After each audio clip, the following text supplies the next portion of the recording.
Hello, everyone. My name is Shane German, the music director at WYCE 88.1 FM in Grand Rapids, Michigan. Today, we're welcoming to our virtual studio Gracie and Rachel. Bridging elements of classical, pop, electronic, cinematic melodies, lush production, and thought-provoking lyrics, Gracie and Rachel consists of keyboardist Gracie Coates and violinist Rachel Ruggles. Their self-titled debut album was released to critical acclaim in 2017, which led to the duo to sharing stages with some of our favorite artists like Ani DeFranco, Julian Baker, and Lucy Dacus. Gracie and Rachel then retreated to their Bushwick loft to start the writing process for the songs that make up their sophomore album, Hello Weakness, You Make Me Strong. This beautiful new album is a record of empowerment and vulnerability, of identity and communication, of pain and euphoria, of life and beauty. Hello Weakness, You Make Me Strong was added to the WYCE Music Library and is out now on Ani DeFranco's label Righteous Babe Records. Please welcome to WYCE, Gracie and Rachel. We are Gracie and Rachel, and this is Ideas. What you think of yourself isn't what they think too. How you speak of yourself is what you make come true. So take your little ideas and make them a little bit stronger. Throw out the ones you can't. You don't need them any longer. Ooh,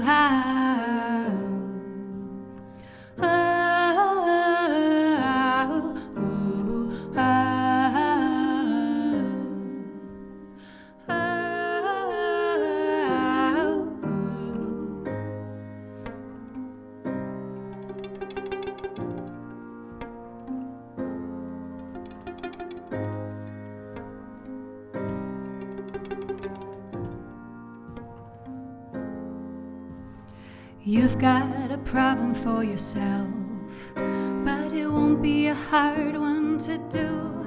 Like how 1 + 1 + 1 + 1 + 1 isn't 2. So take your little ideas and make them a little bit stronger. Throw out the ones you can't. You don't need them.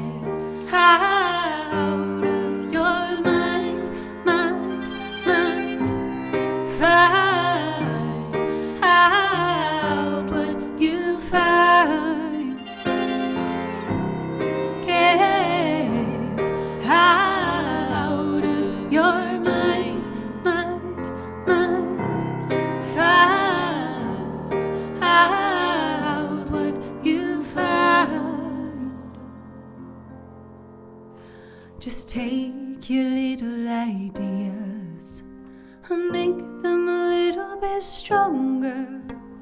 Throw out the ones you can't. You don't need them any longer. Ooh,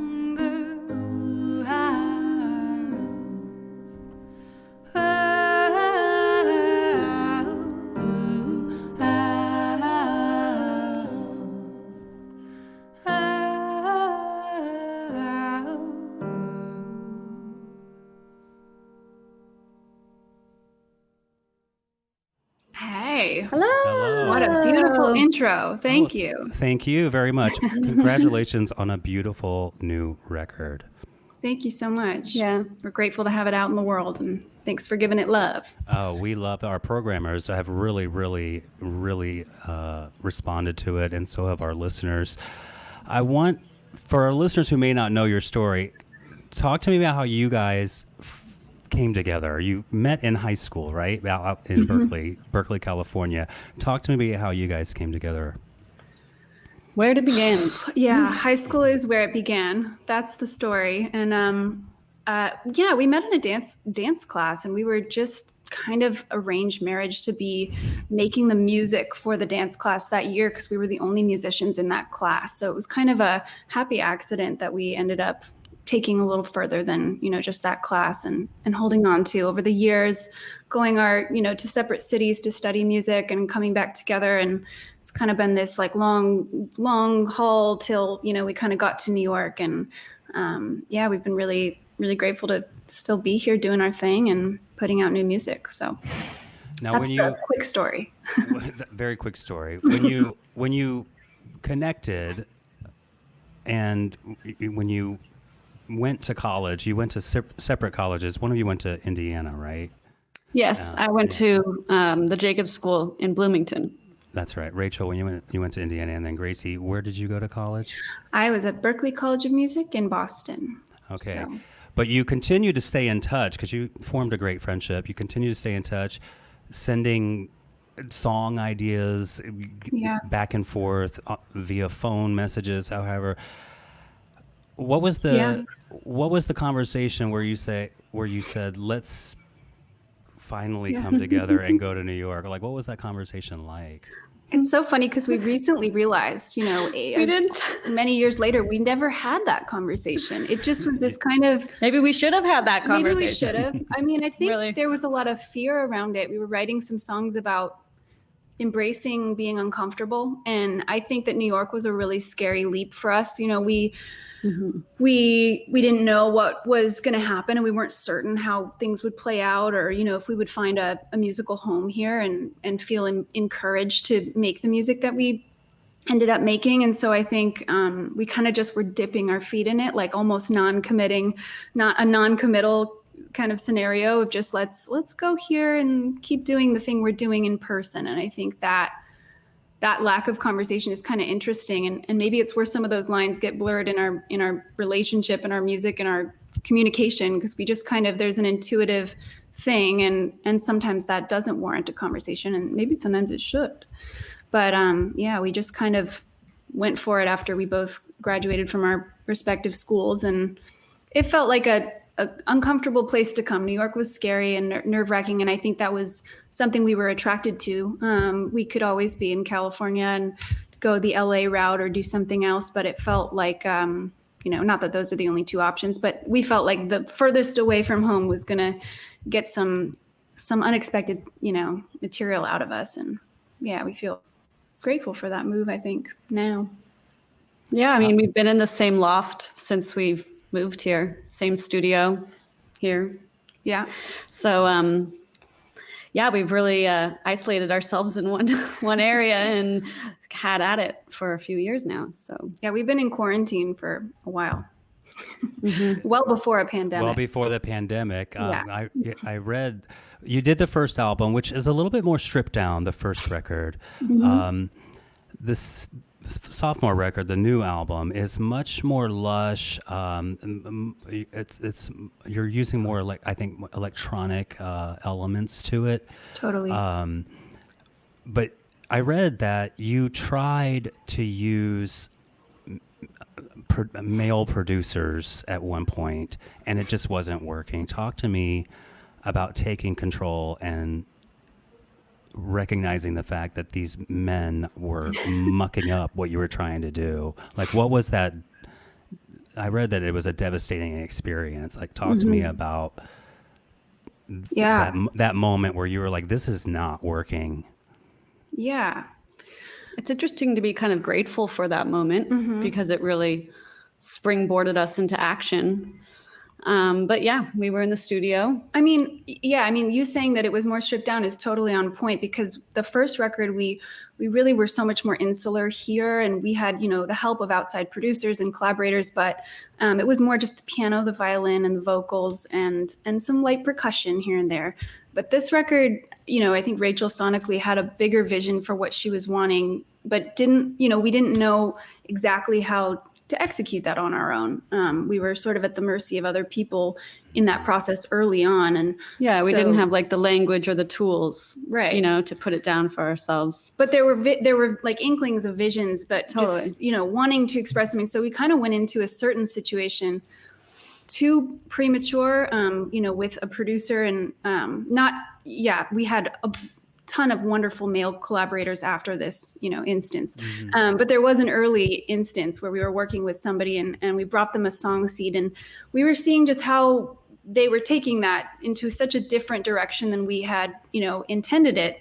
And Rachel was trying to articulate, you know, that she just didn't love where he was going with it, but she also didn't know how to say what it was that we wanted. And there was this condescending look, you know, from him, like, look, if you don't know, you know, how to say what you want to say, then you don't get to really say anything at all. And we looked at each other and we went home that day, and Rachel went into her bedroom for, I like to say, a few months. I think she came out with a bunch of new, you know, she really put herself to work learning the ins and outs of Ableton, and figuring out how to produce demos for us at the onset, and so that we didn't, you know, and then once those were there and we really did have the vision more fully executed on our end, then we would, you know, go take it to other producers and, you know, outside collaborators that totally helped lift these songs to new places. But we really figured out that the incubation stage needed to have a lot more of a, you know, backbone. And so I was really grateful for that, you know. Yeah, I think it's just taking back that creative control and being able to hone in on your like creative freedom. I think it was very instrumental in how this record pieced itself together. Yeah. It's just beautiful. I mean, it's almost like you're taken on like a sonic ride. And it starts off with Trust, which sets the tone, I think, for the whole record. And then you've got the gorgeous cover art where it's almost like a trust fall almost. Totally. Yeah.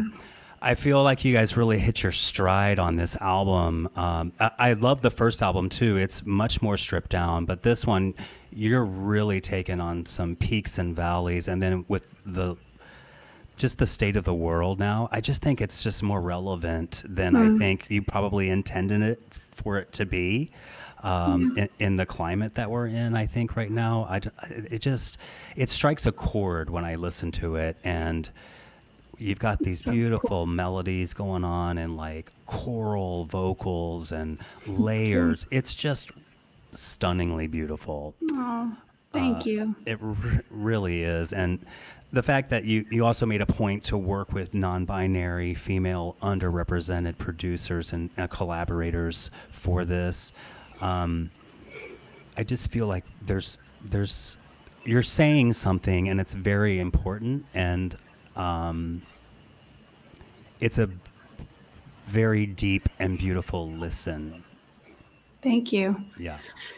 Thank you. Yeah, that means a lot. And I mean, you totally nailed it also with the trust fall, because recently we've been getting asked, like, you know, how did that imagery come to be? But we actually originally thought that our record was going to be called Trust. That was kind of a leading song for us in our writing process and kind of guided a lot of our sentiments on the record. And so you like to call it the thesis statement. Yeah, it was kind of the thesis statement. And that was kind of the entry point into this record. It was sort of the first stab at writing too. Totally. Yeah. Learning how to trust ourselves and lean into the unknown. And so I think that, that imagery was conceptualized with that title in mind. And then the title changed. And so it still felt relevant, and it still felt, you know, like a part of that. But yeah, trust was really at its core. So I'm glad that was felt from you. And yeah, it's a great starting point. It just like hits you, and then you have no other choice but then it just kind of like move with that sonic wave all through the record. And then, you know, it ends with Around, which I think is a lovely point at the end. Now, you guys, you've known each other since high school. You kept in contact during college. You moved together to New York City. You live together. You write together. You do everything together. Because of the pandemic, you know, we're all isolated. How are you coping, being around each other all the time, just in these new circumstances? Yeah, nothing new, honestly. I feel like we got asked that question a lot more before the pandemic, actually. It was like, how do you guys live, work, breathe, just everything together? And the boundaries are, the blurred, our identities. Are we collaborators today? Are we, taking that space today? There's a lot of that I think has been really interesting to watch, the rest of the world go through that, we have been living in for so many years. So it's still hard. I think there's a new element of it, which is, trying to, interact with a different world, that you can't go, maybe get that break from the insular space all the time. But I think, we really wrote this record to ourselves, a year of isolation that we chose to put ourselves into, to write the record. And so it kind of helped us get through that. And it's a great coincidence that now we feel a lot of this music is, helpful, hopefully in that way for us as well. Yeah. I think that we've had to deal over the years with how do you approach a conversation that may be difficult to approach, or, confrontation or vulnerability, or when do you feel like you need to just take a step back, or what does the other person need, And I think that a lot of that dynamic and balance that we've had to adjust to and listen to over the years is felt sometimes in the music. Sometimes it gets a little bit angsty and it's unsure of itself. Sometimes it wants to be more sure of itself than it actually is, Yeah. There really is a give and take, and there's a duality really in all that you're doing. There really is, with the gorgeous strings and then the keys, and it's almost like you finish each other's sentences, musically. Cool. Yeah, it's hard not to when we're always around one another. We kind of are picking up where the other left off, which has been cool to feel. It's a beautiful energy. I love it. Now, you are on Righteous Babe Records, which is a legendary label that is headed up by Ani DeFranco. And they've been actually doing some really cool stuff lately, like the Prison Music Project has been really cool. It's amazing work. The Resistance Revival Chorus release is really cool. Yeah. We love them. We love Zoe Bookbinder, who's been leading that Prison Music Project with Ani. And just seeing all the fierce femme energy she's been putting on. And we feel really grateful to be part of that family. Yeah, all of those records are doing great here, and we just love the Awesome. message, and it's just powerful stuff that's coming out of Righteous Babe. What was your reaction when you realized that you were landing, like this next album, or this new album would be landing at that home? Yeah, I think there was a lot of full circle gratitude and shock and denial. And, I remember being 17 and going to see, Ani in concert and being just totally enamored with her energy. And so I think it's been a gradual shock and excitement and all of that, just getting to tour with her over the years. And so it felt like a really wonderful and beautiful fit. But definitely a lot of excitement. Well, you fit in perfectly with the roster. I mean, because we love Peter Mulvey. I mean, I was going to say Peter's Mulvey. Great. Yeah, we love Peter too. We're huge fans of the label, and we have been for years. And I think that you are a perfect fit on that roster. How has she challenged you as artists? Like, what have you learned with your tenure with her? Nothing at all. She's just she's a real dud, She's a real dud, yeah.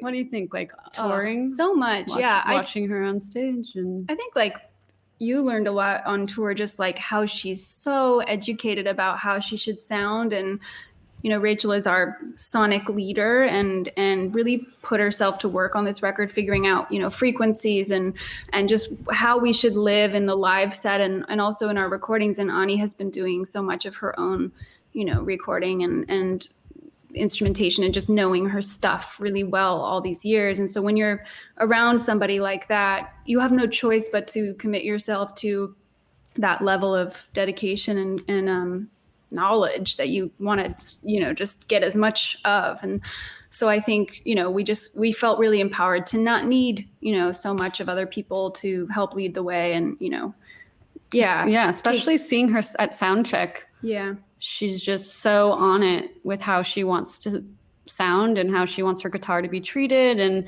I think we're a little bit unconventional in our instrumentations. So we've had quite a bit of pushback when we would do sound checks, when we would go on tour. And yeah, they would just bury Rachel's violin because people think, when you're a violinist, maybe you're decorative or you're a sidekick or something, and, they'd bury her in the mix. And so there was a lot of just needing and, following Ani's lead in that way, seeing how she goes into a sound check, even if we're traveling with our own sound or not, you just have to figure out how to talk about these levels. And so I think saying, figuring out how to equip ourselves with that kind of information helped us control our own output a lot more. And so there's that on a technical level. And she's always been self-sufficient. I mean, even just starting her own record label, she's got just layers of this, being her own translator. And I think that's also been just so inspiring to us. Yeah. I mean, I think that label started in 1990 or something. I think 1990 was her first record. They just had their 30-year anniversary. Which is wild. Yeah. Yeah, she's one of our favorites. The label is one of our favorites as well. And that's awesome. We think this new album just fits perfectly in that family. It's just gorgeous. What do you think is, once this new normal is over, what's next for you?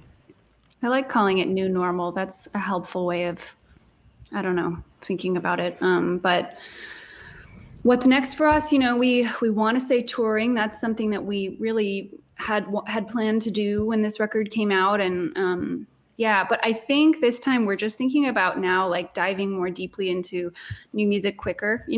We had a few years in between records, I think, because we toured for a good year of, the record after it came out, and then a year and a half. And then we went into writing a record for a year, and then, things got pushed back due to a pandemic. So we're 3 years apart, and I don't think we want our next body of music to feel that distance. So I think that this time has been great because we're getting more into our own, video editing and producing and doing things that have us, let us have the turnaround be quicker. The turnaround be quicker because we're doing more of that ourselves and not waiting on others. So I think we're hopeful and excited. We have a lot of B-sides. We spent a year and a half recording, and so we have a lot of songs and things that we still want to put out, beyond this record. But we'll see. Well, the new album is out now. Hello Weakness, You Make Me Strong. It's available in our WYCE music library. Gracie and Rachel, thanks so much for taking some time to speak with us today.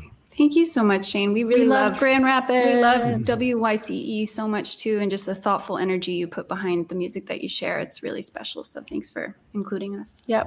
Well, it's a pleasure. Thank you for be in touch. Thank you for making great music. Deo, yay. Thanks, Shane. Thank you. This is Sidelines, and thanks so much to WYCE for having us.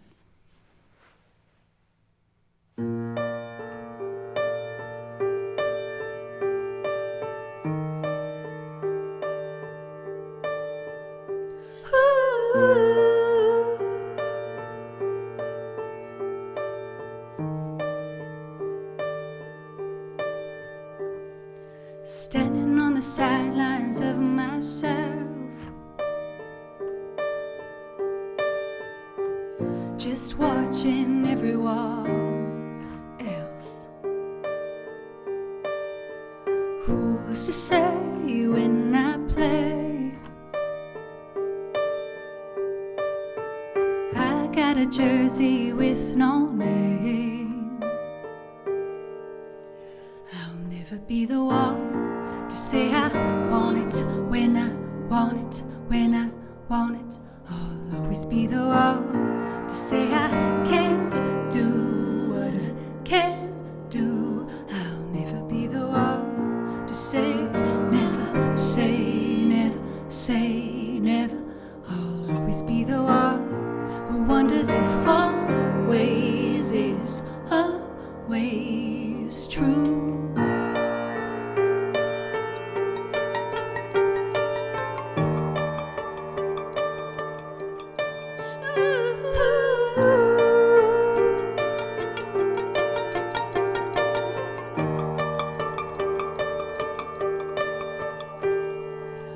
Waiting for a sign is a waste of time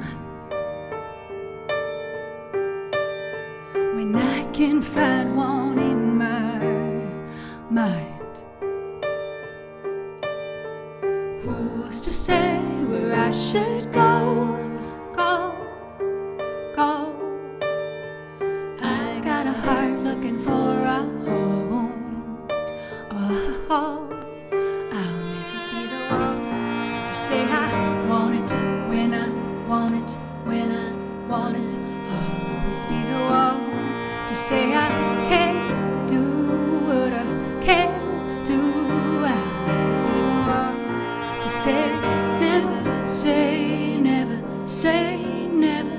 I'll always be the one who wonders if always is always. I'll never be the one to say I want it when I want it, when I want it. I'll always be the one to say I can't do what I can do.